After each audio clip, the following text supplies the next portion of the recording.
Good morning, everyone, and welcome back to our morning coffee time. I believe we have arrived at August the 5th in the year 2020. So, how is everyone this morning? I got set up a little bit early and was able to follow the chat a little bit. I see Eleanor, who's often with us every morning providing questions, is going to be gone. Watching later. And Ladawan is going to be a grandmother again.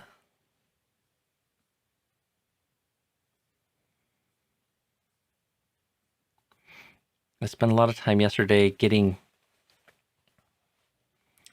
the audio system set up a little differently, so I appreciate people offering me the feedback that you can see and hear okay. So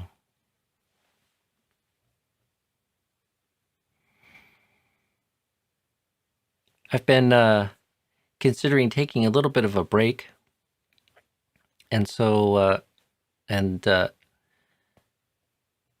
checking in with a few friends and advisors recently about maybe the wisdom in doing so. I've decided to take a little midsummer break from 3 live streams a day.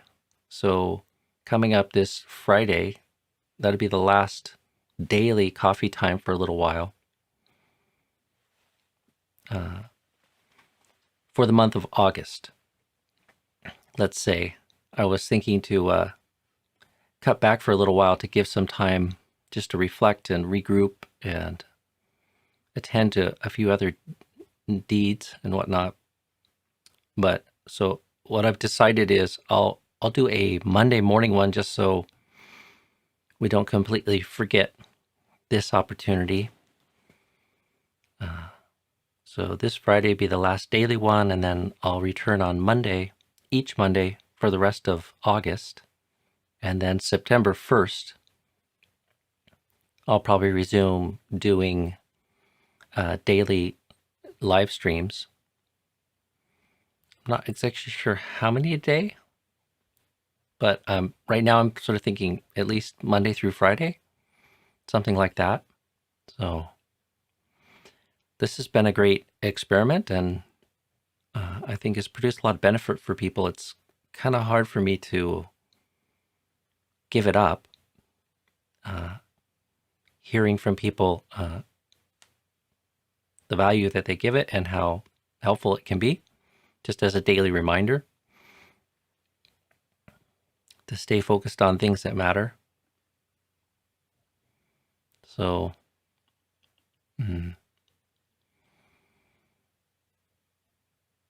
but it takes at minimum 4 or 6 hours of my day doing live streams. And some days it takes even more than that. Sometimes 8 or 10 if I'm trying to learn something new or troubleshoot and fix things. So I need to give a little bit more time to a few other things. And it's good to break the habit, step back, take the big view, and come back with fresh eyes at things. So that's what I'll be doing. And my interest is in serving you all. So if people do have feedback of what they find most useful, please keep sending that along. I'm not going to disappear into a silent retreat. I have summer work to do here at the Hermitage, getting ready for the fall and winter and an upcoming sabbatical period. So I'll still be very much busy and active, but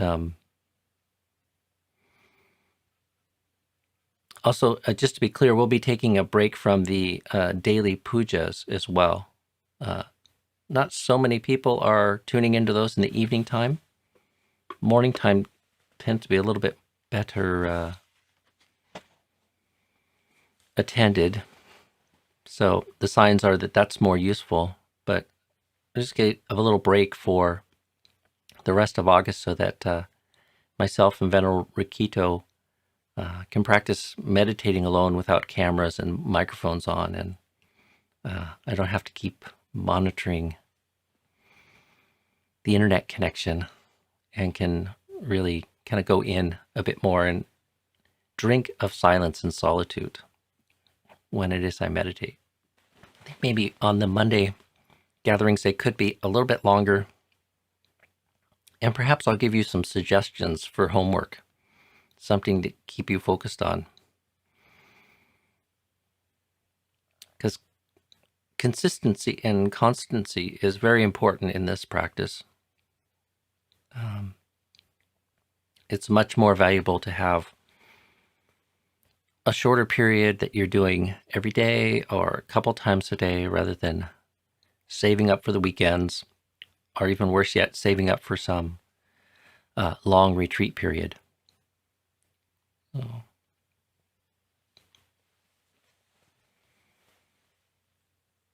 one suggestion is to go back and listen through Ajahn Sona's series of talks on right effort and right mindfulness.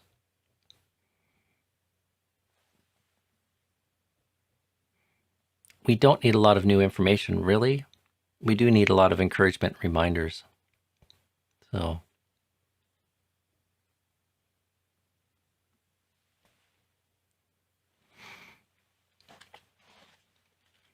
okay, well, I was inspired to do a little bit of reading before we go to questions today. So, this is from the Ananda Maitreya translation of the Dhammapada from the chapter on the wise.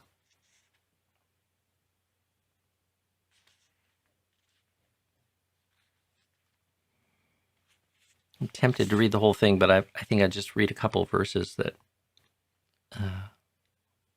I particularly like.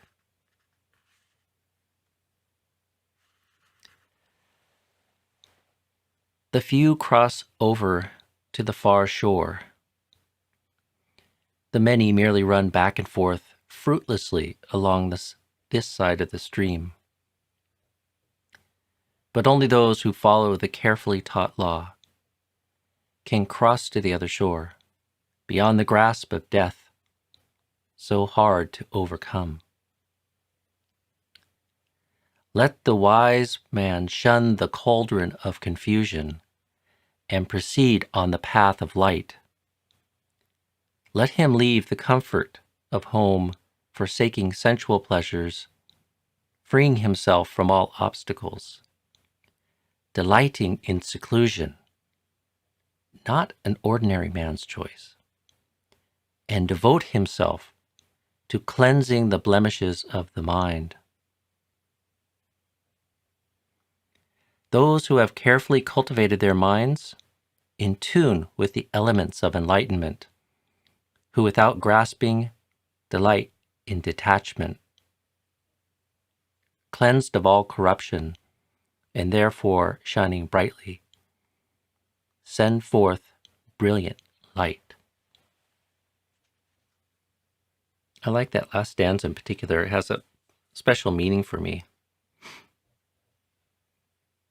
My name's Sudanto, means well-trained or well-tamed. And there's a verse in the suttas that talks about the self well-trained or the self well-tamed is a light to the world. And when your name is Sudanto, trying to remember the Pali, I think it's like Sudanto. I can't remember it right now. But when your name is Sudanto, it has a nice meaning to it.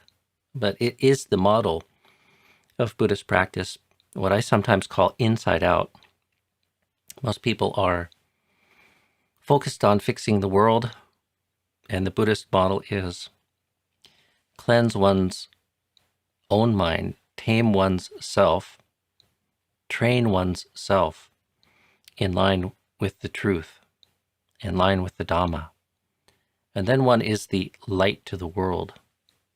So I call this the inside out orientation.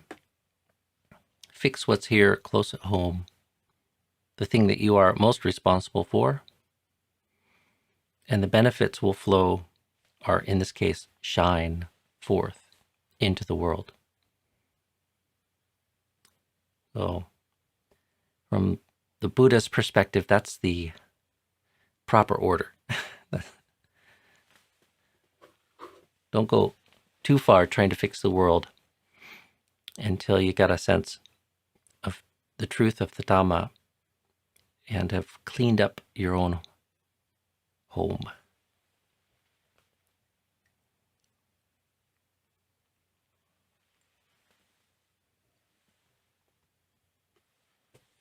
Good morning, Samrit. Is Ajahn Sona's talk on how to increase life blessings going to be uploaded to YouTube soon? I'm not sure what talk that is that you're referring to.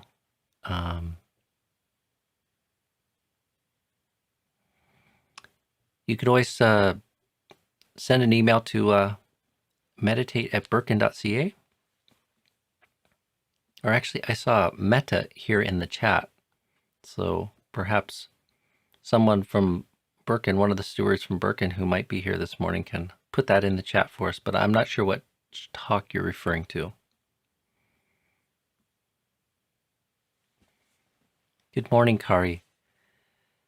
What is a good balance between reading Dhamma and sitting? I think sometimes I use books as an excuse not to sit because my mind won't sit still. Well, yeah, that indeed. One needs to be sensitive to that. But there's a couple things I could say about that. One of the best things I ever heard about that was Ajahn, and this is secondhand, this Ajahn Pasano or Lumpur Pasano one time said that good Dhamma sort of makes you want to practice. It stops you in the flow of reading and you want to put the book down and contemplate and practice Dhamma.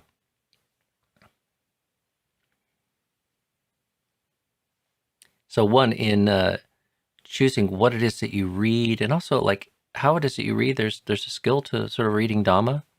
We're not necessarily just reading for information. Certainly early on, one wants to get a conceptual understanding of the Buddhist teachings, so one's on the right path and one can discern what's Dhamma and what's not Dhamma.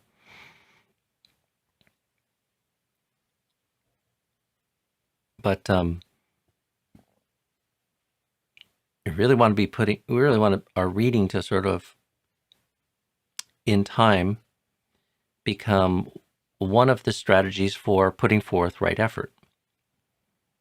So one of our strategies for exercising skillfulness, the word of another, the words of the wise, including suttas and Dhamma talks and commentary from knowledgeable practitioners and accomplished practitioners, is an important kind of component to skillful, arousing the skillful. And there's different reasons we should read, but one should be to stimulate faith,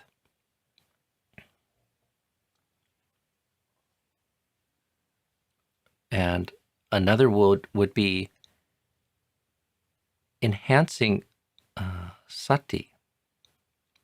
In particular, like remembering and arousing, supporting these positive frames of reference that are outlined in the Satipatthana Sutta. So keeping the mind close to Dhamma and nurturing the habit of evoking themes of Dhamma.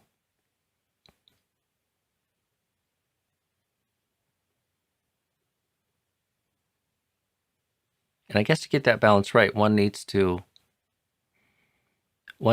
be kind of sensitive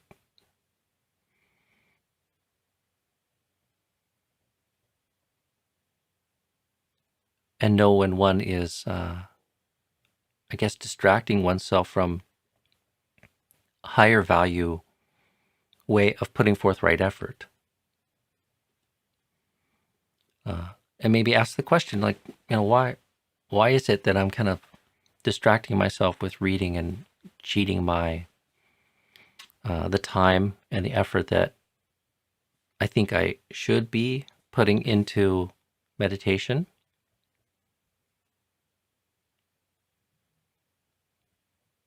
So bring some reflection and discernment to that. It's all good, but there is a hierarchy. And I talk about having a hierarchy of ways to operationalize right effort. And meditation can be high leverage work, a very high leverage, potential of great rewards.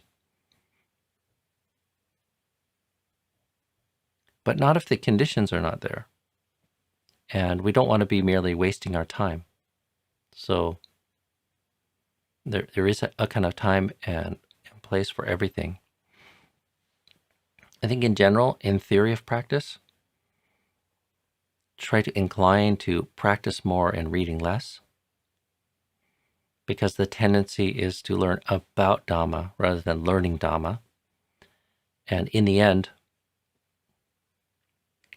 the higher leverage practices, in particular developing the skill to overcome hindrances and purify the mind and enter into states of serenity and lucidity so that one can see their own mind clearly and understand Dhamma directly and clearly. The experiential rough and tumble of practice.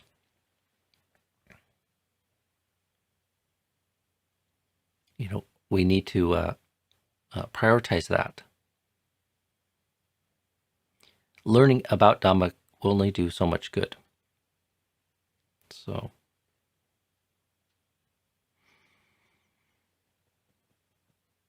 that simile of the honed and heavy axe comes back to mind too. Like in some sense, like reading about Dhamma, even though it can arouse faith and motivation and energy to kind of practice, if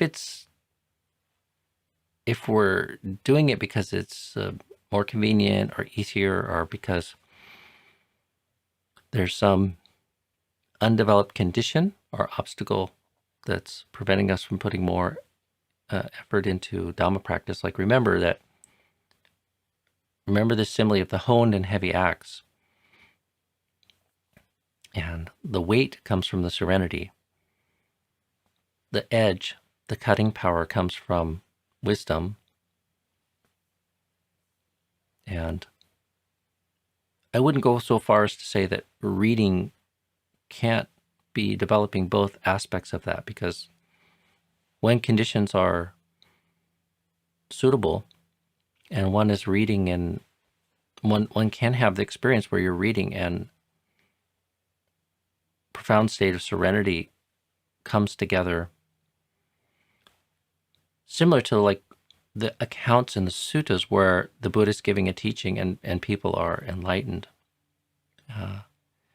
Or oftentimes people are listening to Dhamma talks, are reading, and they're touched and inspired and impressed by the Dhamma in a way that constellates faculties of mind that lead one into a state of serenity. And it can be a profound state of serenity.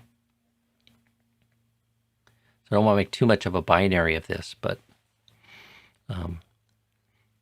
remember, we need the weight of serenity, the purification of the mind, strengthens the mind, makes it energetic, wieldy, malleable. And then we need to feed the discernment faculty, the wisdom faculty. Hello, Adil. Ajahn, do you find it easy to adapt your practice to the new environment. When you leave for another monastery, what would be your suggestion to those who are moving places?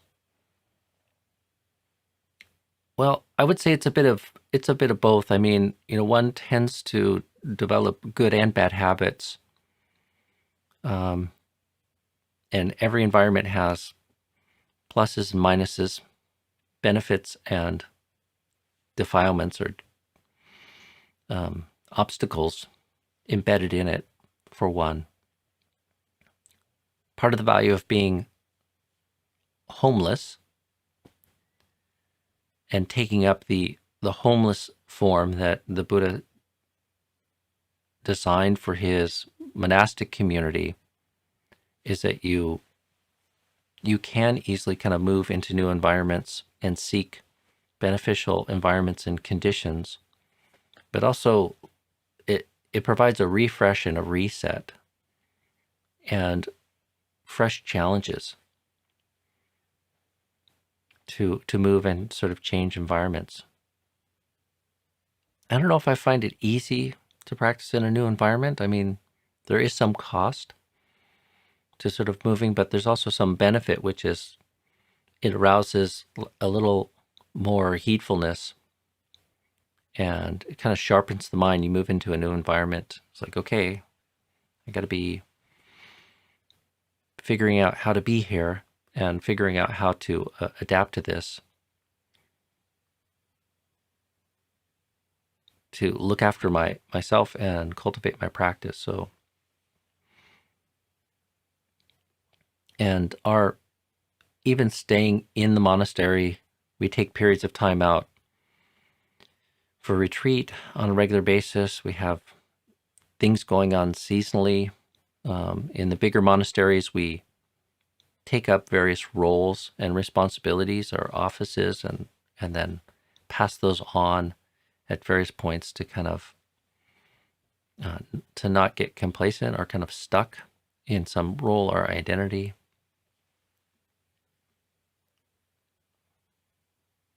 I always appreciated like those changes and transformations, and also even more profoundly when you go from one environment to another or one monastery to another, how it is that you experience yourself in some different way.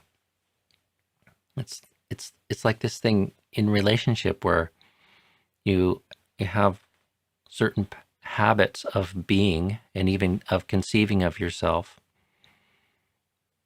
in relationship to your mother and your family, and then you have another one with your coworkers and another one with your boss and another one with one circle of friends and another one with another circle of friends. And I'm not talking about being duplicitous. This is just the natural state of a human mind, the social component of consciousness, as I like to say. But it goes beyond that. I mean, even our environment affects us quite greatly, the season, etc. So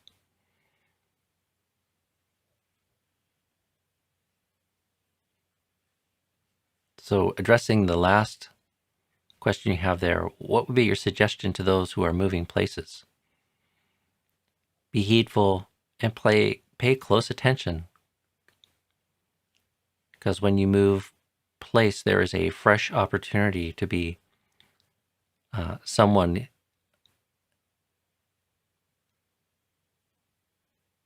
even better. And you're making karma. Like say you change schools. In one school you have certain circle of friends and people are in some sort of pattern of conceiving of you, relating to you with various expectations and various habits. And you're never totally free of the influences of those things. And then, you move to another school, there's a chance to be somebody different, hopefully better, through the choices that you make. So, in moving places, make the most of the fresh opportunity. One, to sort of like learn from transitions. Transitions expose a lot of new information to us, like what our strengths and weaknesses are, can be highlighted or exposed in navigating those kinds of transitions. But also there's a fresh opportunity to begin again and make fresh, good karma in the choices that one makes in terms of relationships that you make, the associations you make, how you speak, how you act, how you interact with people, the very habits that you set up for yourself in a new environment. Zola, happy Wednesday.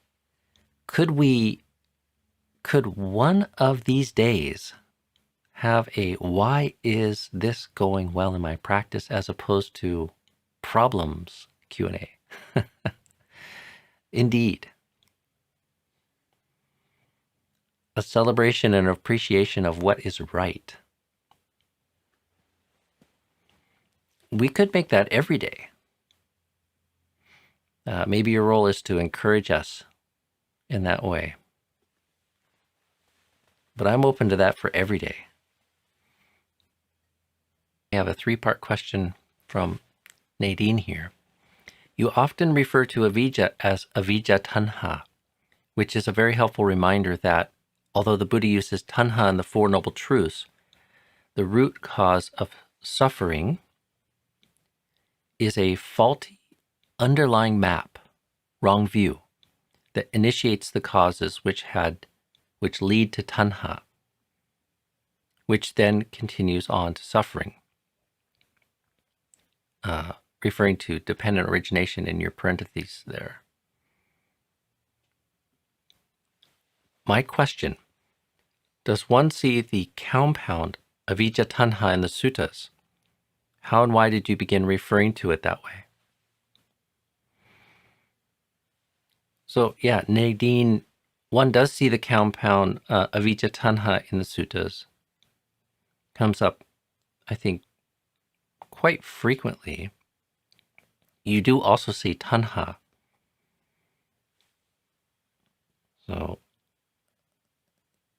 in dependent origination, most of the suttas on dependent origination, they talk about avijja tanha as root cause.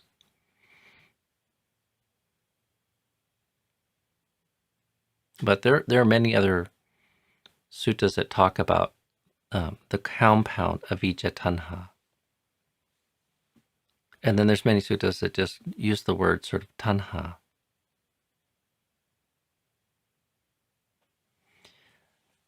The reason I probably use that compound, the biggest reason for that is there seems to be a kind of natural defensiveness or reaction that many people have to tanha, that as it's most commonly translated as desire. And for many people, they argue with that. It doesn't immediately sort of strike them that desire is the problem. Their mind, I think intuitively goes to some justified sort of sense that how we commonly think of desire, like that one couldn't ever be completely free from that, and that maybe that might not even be the solution for spiritual fulfillment, transcendence. I've read and overheard various conversations and thought along those lines where people are saying, why would one even want that? So, and of course, one needs to unpack what that term desire means technically as it sits within the suttas. And part of the way of doing that, of course, is going to the Buddha talking about tanha as he does in the Four Noble Truths, as root causes for the experience of dukkha.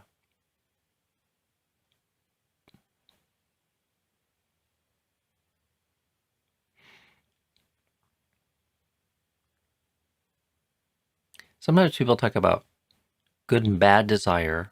I think a more useful way of thinking of it is avijja tanha. There is information that we don't yet have, something that we don't understand about the processes of dukkha and our conscious experience. We're lacking knowledge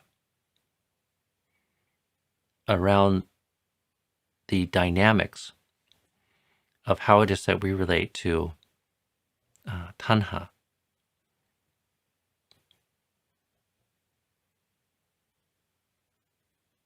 And it's not incorrect to say that tanha, as we technically define it, is the problem. It's in and of itself, but it's that it's that lack of information and misunderstanding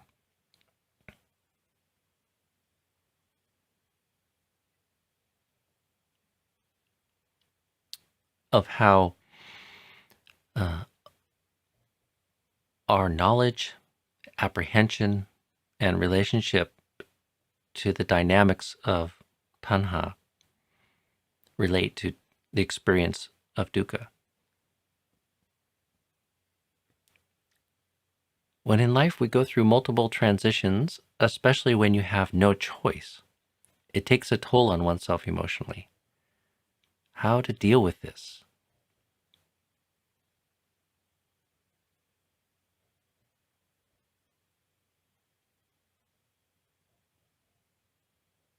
Well, in short,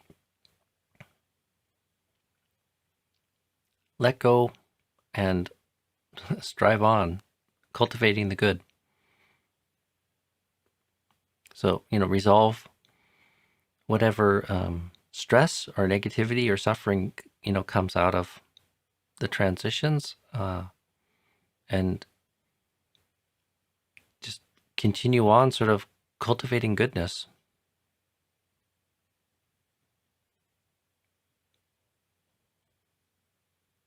Don't get stuck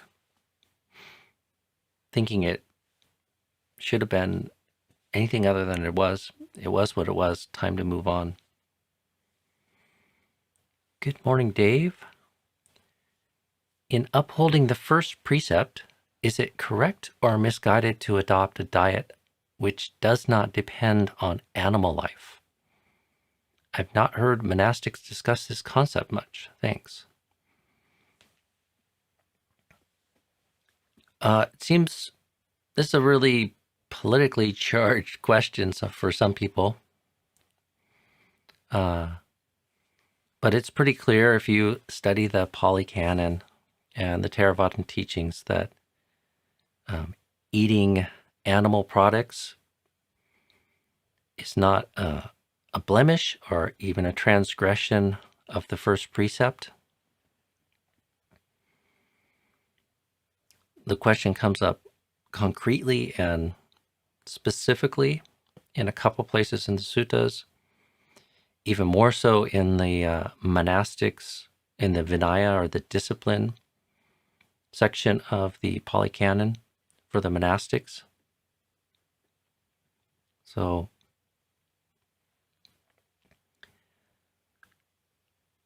I won't get into all the speculation about the kind of reasoning behind it, but the Buddha creates some sort of delineation between killing or having something killed in a very intentional and direct way, and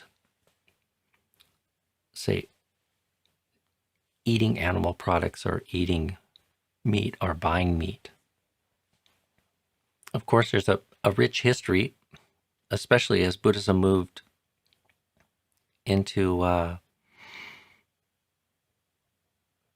other sort of cultures and countries, but even in India itself, of people, inspired by not just the first precept, but right intention includes ahimsa and harmlessness. So there's a rich tradition of extending your practices of cultivating harmlessness uh, to that inspires people to be uh, vegetarians.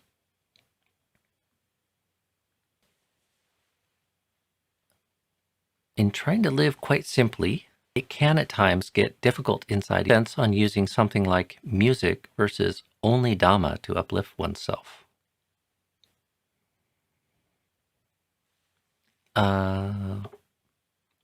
I think you need to use whatever means you can to uplift oneself, and it kind of depends on the situation and the severity. I'm not a huge fan of being overly idealistic, especially when it comes to something that be any great harm to that.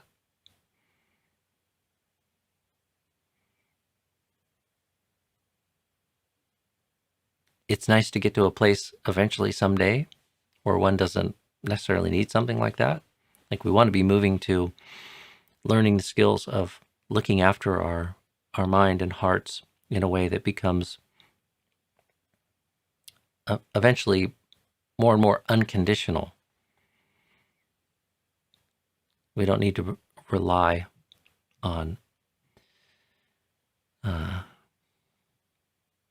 eventually on anything at all, you could say.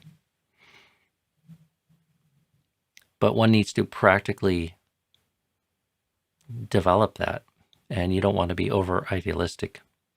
So,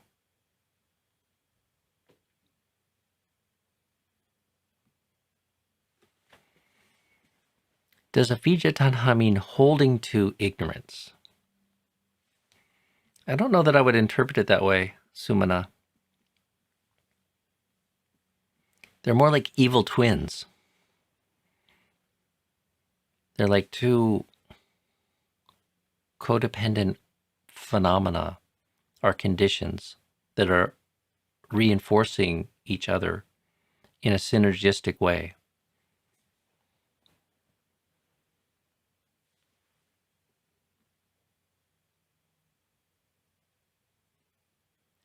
But because wisdom is, ultimately the thing that transforms us, it's really with the arising of clear seeing and knowledge that tanha is finally resolved. Okay, well, I'll make this the final question. We've gone a bit long today. Does the intention to buy and eat meat include a lack of compassion for the animal that was killed for your benefit? I would say not necessarily.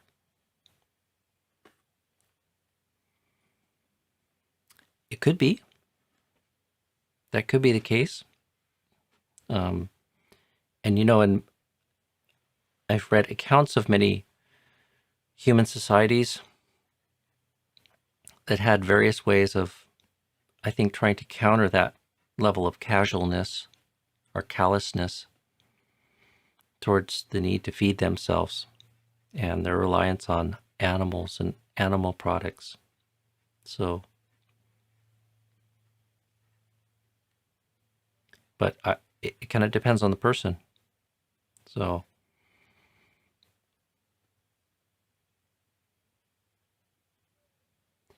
okay, well, I'm going to leave it at that for today, friends. I will be back tomorrow for our Thursday morning coffee time. So, be well and have a good day. Bye for now.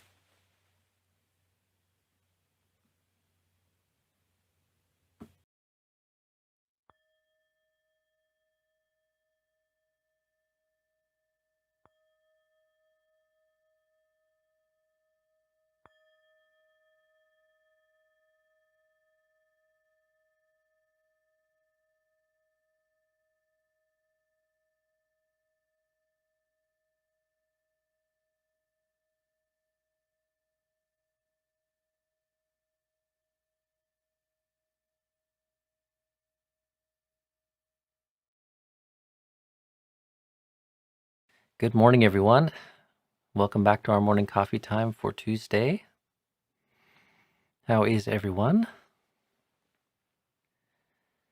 I was horrified yesterday after we finished up with Ajahn Sona, checking up on the files to realize that there was a horrible echo all along yesterday. So my sincere apologies. I think we had everything set up the way it has always worked, but something happened there.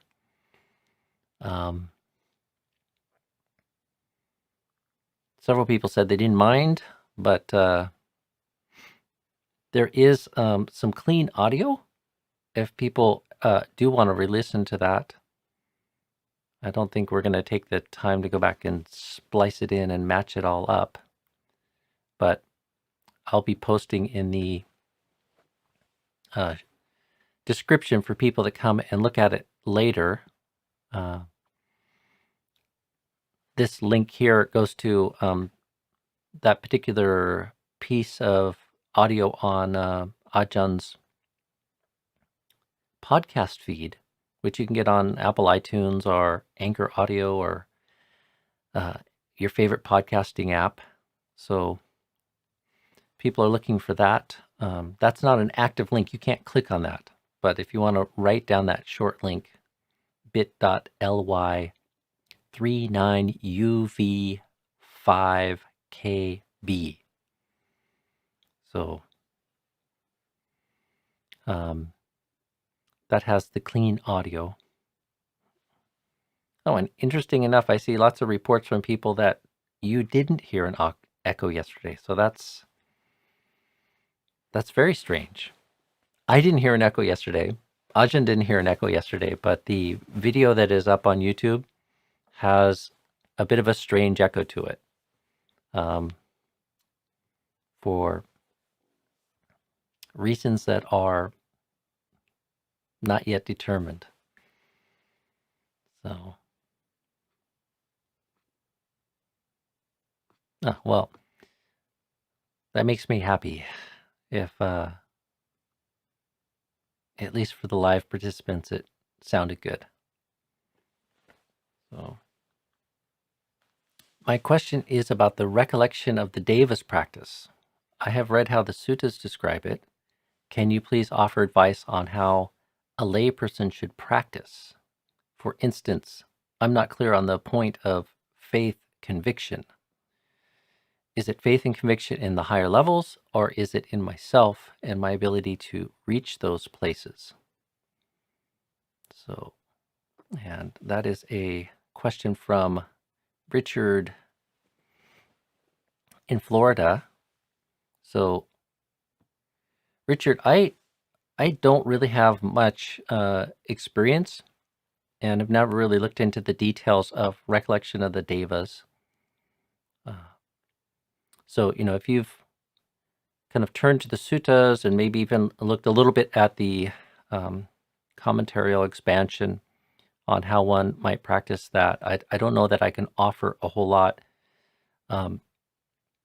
My basic understanding or remembrance of that is it is a practice to kind of inspire and nurture one's faith and to give rise to joy in the mind. So in Buddhist cosmology, the reason people are reborn in higher heavens, which are free of coarser forms of dukkha, is due to past good karma and the accumulation of merit. And so they enjoy a happy existence. They still suffer, but in exceedingly sort of refined and subtle ways compared to the suffering of the human realm or the animal realm or the lower realms. And it's kind of like my understanding of it is a bit of it is sort of a rejoicing, almost like mudita, rejoicing in the beauty and the goodness.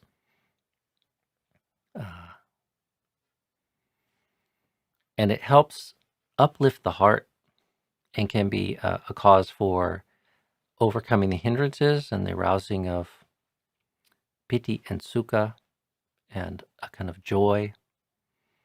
And it's connected with faith, and the faith in conviction in the power of goodness. So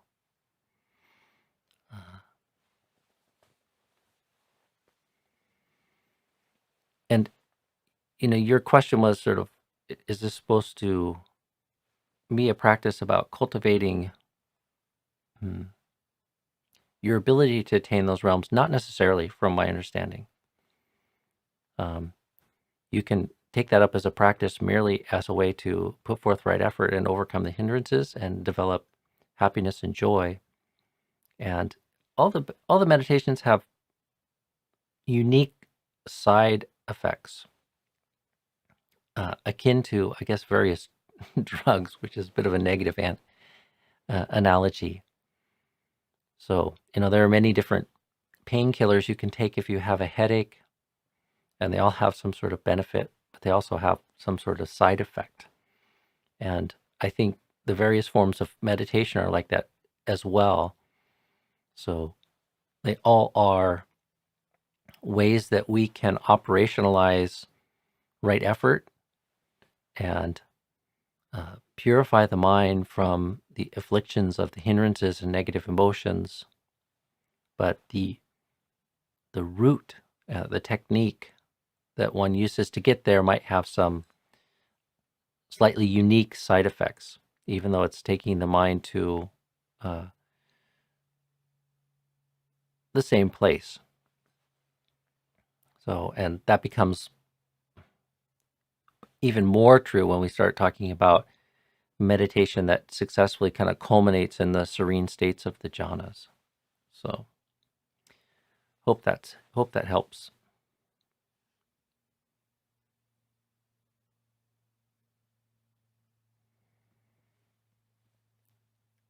Good morning, Eleanor. Can you talk about how Zen and Theravada Buddhism and maybe other schools differ according to your point of view? Why would you choose one and not the other? Well, I can't talk authoritatively about Zen Buddhism. I've never really studied it in really any depth. I've only kind of an accidental and casual kind of understanding of it. And so, to even opine about it on the internet is kind of a dangerous activity.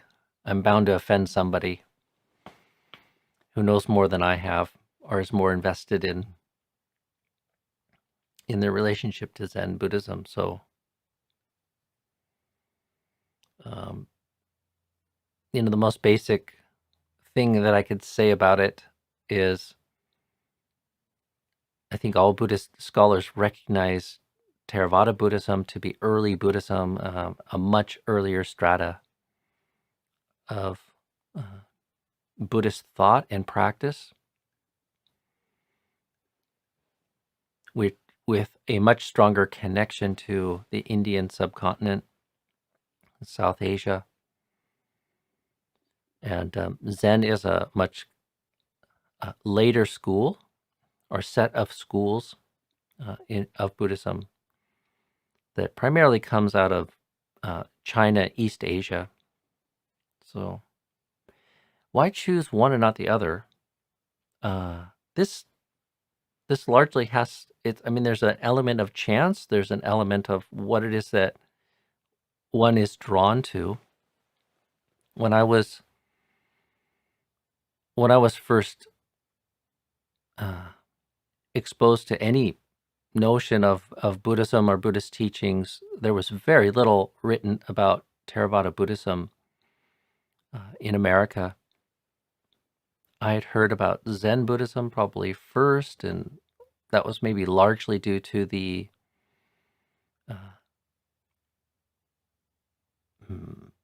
popularization by, say, the Beat poets and maybe the hippie generation.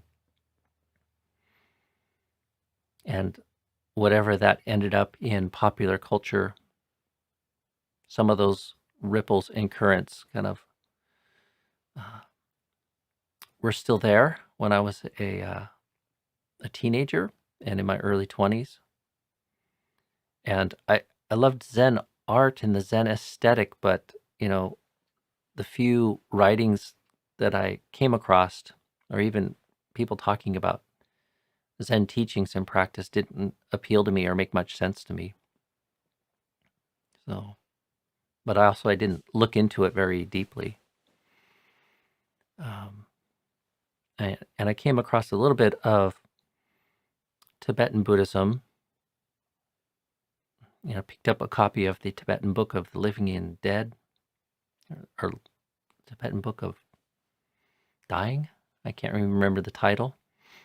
Didn't really appeal to me. I like the idea of it, but I could not get into it in any sort of serious way. And then at some point, I got a fairly early book of His Holiness the Dalai Lama, and I was enthusiastic enough to get a copy of it, but I really didn't have the foundation or background to appreciate it much. So through other means, I had heard about the life story of the Buddha and some of the basic teachings of Buddhism, in particular the teaching on the Four Noble Truths, and some notion that there was a teaching pointing to the three characteristics.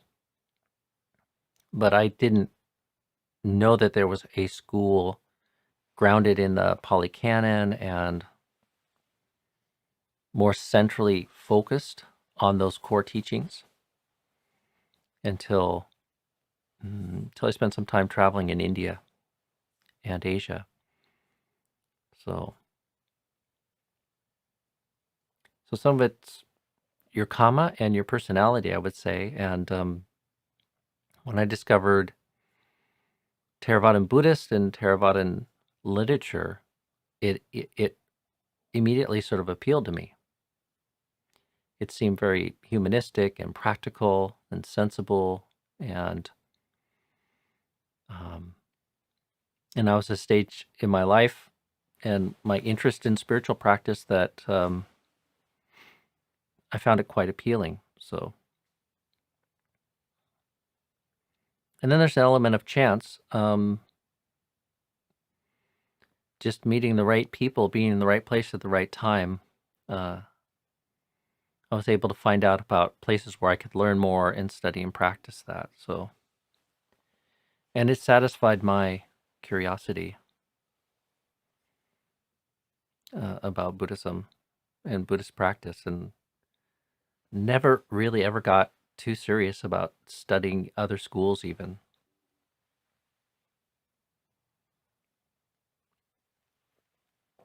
Occasionally I would feel a little bit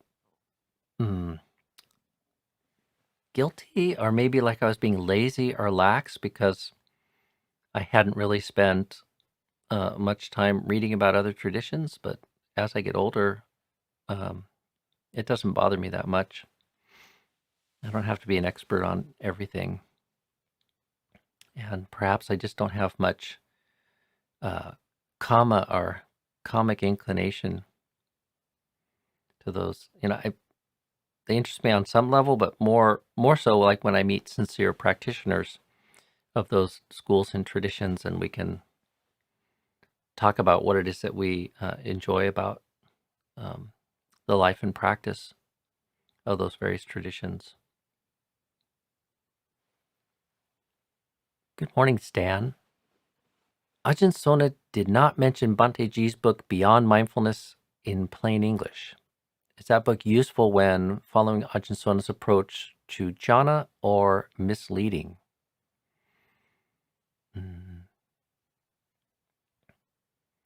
I don't know that I can say definitively. We could ask Ajahn Sona, like you might fire off an email to Birkin and he could even offer a short answer. I know that he's maintained a good relationship with Bhante Ji, and Bhante has asked him to read drafts of books that he's put out. I'm not sure if he did for Beyond Mindfulness in plain English, but I remember a few years ago, one of the books that Bande has published in the last couple of years, Ajahn Sona did quite a bit of editing and reading before it went to press. So, but also I think, although I think his approach to jhana is probably quite conversant with a lot of what Bante teaches, I'm not sure that Bante is in complete agreement with some of his theories about the nimitta, or at least, my information might be 20 years old, but I remember something about that.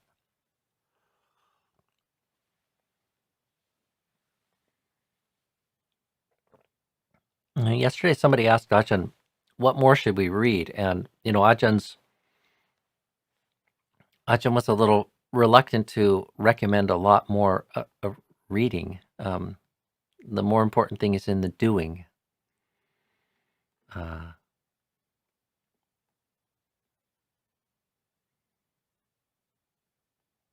there can be this tendency, like, I think reading about jhana can be, it's a tricky business. I mean, it can be kind of helpful to get a little bit more information, but it tends to be a little bit of a controversial and somewhat divisive subject. So,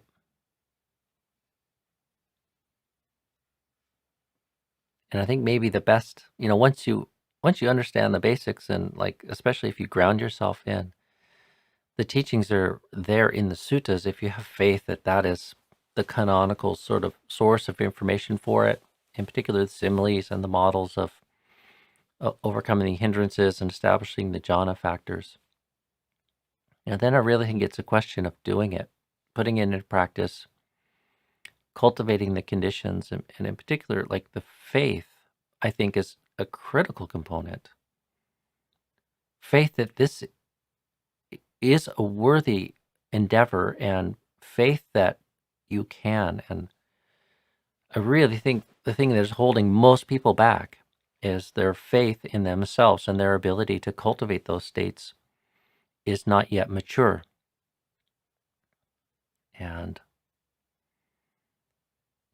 it is quite an endeavor. It does not come easily to most people, but I do believe it is very natural, and that for most people, it is not beyond their capacities to get an experience of these states of mind. But to do so, one needs to cultivate the conditions and seek out the proper supports. And one of the main ones is to nurture faith that it's a worthy endeavor, and faith that these are things that we can experience. If you don't, you end up in this place of creating some very strange mythologies, I think, and I've heard many of them. If you read the Vinaya and you read the suttas, I mean, there's just numerous accounts of people from all the caste and classes and sexes and monastics and non-monastics practicing these things, Buddhist and non-Buddhist practicing these things, and yet in modern times, and I'll speculate, in many times, people have a very strange set of cultural beliefs and excuses or explanations why they themselves or others are not experiencing these states. And there's periods of time where people just theorize that that was possible then, but not now. Somehow the people of South Asia, born in the time of the Buddha, had different lifestyles and different minds and different karma, and all of that is true on some level,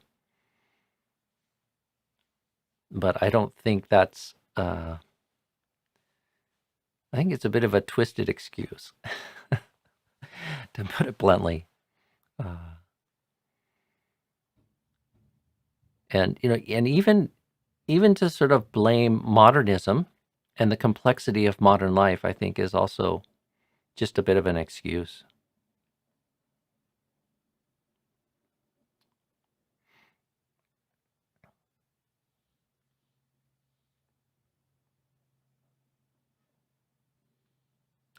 These states are natural and inherent possibilities uh, in the realm of human conscious experiences, and one just needs good information and faith that it's worth doing, and then to spend the time cultivating the conditions and experimenting and trying to get a sense for it. And it's maybe an art and not a science, so it is a difficult and tricky endeavor for most people, and it takes some real persistence.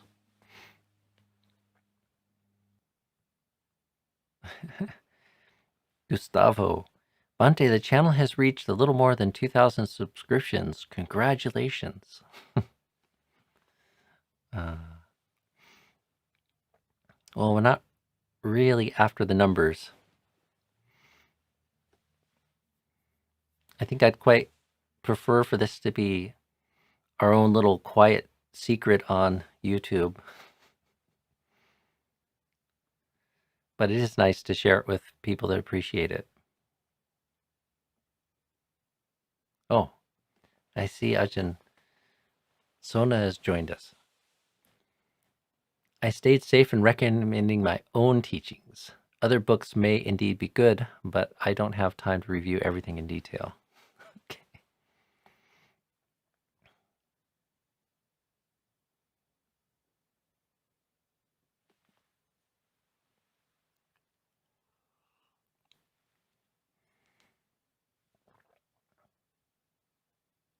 Actually, somebody sent us another copy of Ajahn Sona's book, Bloom, yesterday, which I appreciate. But the way it came and was packaged, I couldn't tell who it was that offered it. So hopefully that person is either here now or will watch this later, and just convey my appreciation for that. So we have 2 copies now, and that's good because we have 3 monks, and 2 monks are reading it right now at the same time. So, but if anyone else is inspired to send us a copy, maybe you can find another monastery or friend who can benefit from it.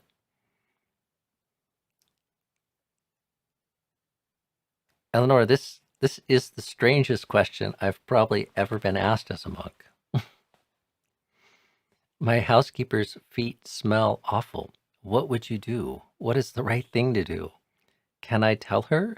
And how so?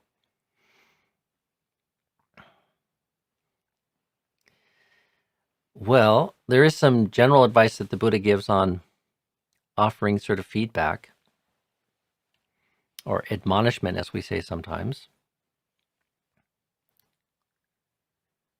So he wasn't a complete laissez-faire advocate.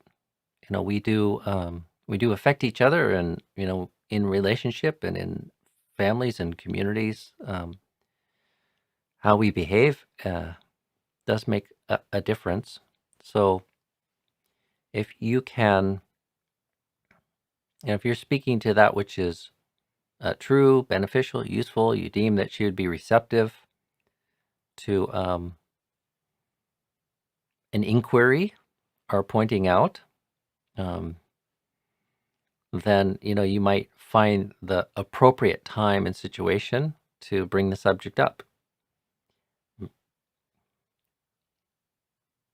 I think oftentimes where we go wrong is we don't say something until we're annoyed or angry, and it's never good for that to be the motivation to offer feedback to somebody even if you're sure that they're doing something wrong or unskillful.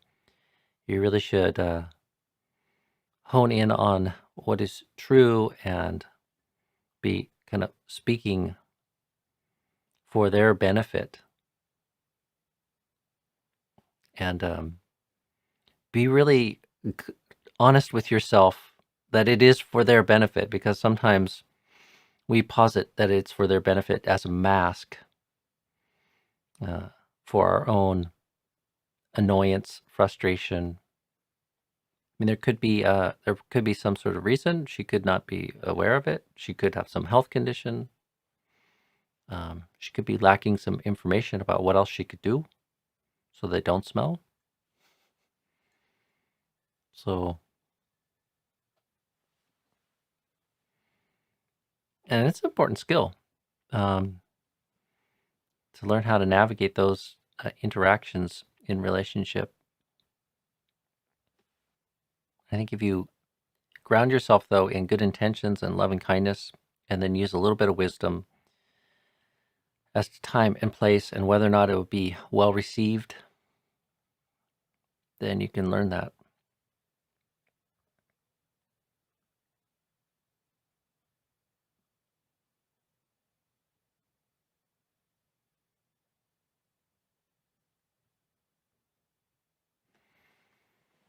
Sumana's been reading The Master and His Emissary and says that it suggests what our modern created obstacles might be. Oh, that's intriguing. I have not read that. Ajahn Sona, I've heard him recommend it many times. I have not worked my way through that. I've been distracted with other things.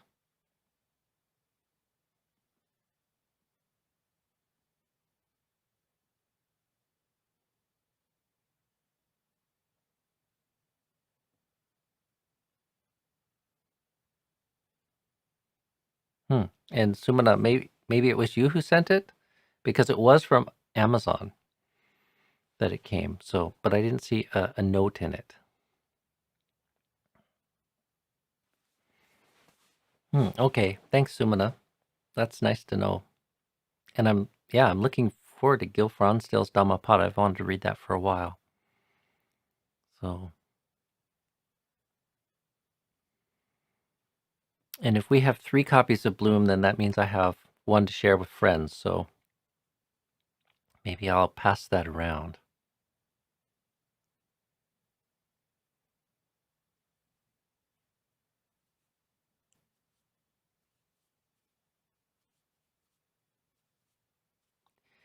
Okay, well, I'm feeling a little bit quiet today, and so I think I'm going to leave it at that.